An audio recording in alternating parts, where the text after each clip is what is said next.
Le délai de 72 heures accordé par le juge prend fin dans 45 minutes. C'est aujourd'hui qu'elle détermine la date pour la prochaine audience. À moins que la Toirée demande une prolongation. Il peut encore demander 72 heures. Non, non, non, non, non, non, il ne peut pas. Il ne peut pas. Allô? Qui?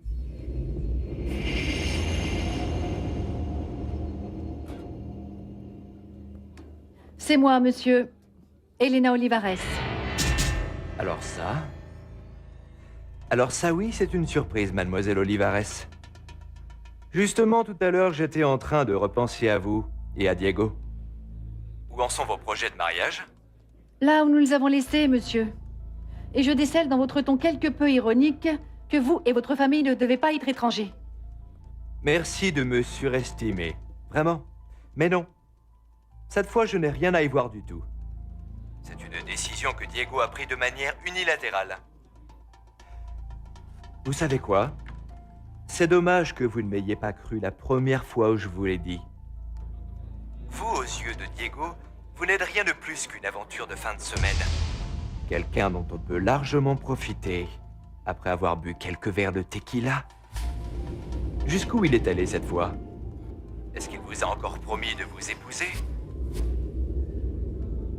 Vous savez, ça me surprend beaucoup, Elena. Comment est-ce possible que vous soyez aussi naïve en ayant réussi à devenir la déléguée mexicaine à l'Organisation internationale du café?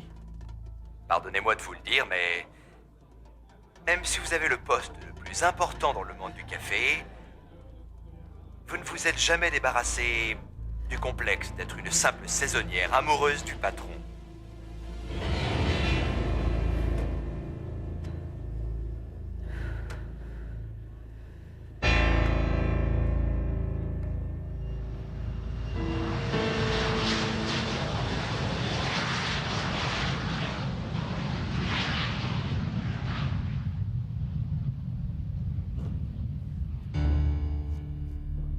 Elle doit être sur son vol.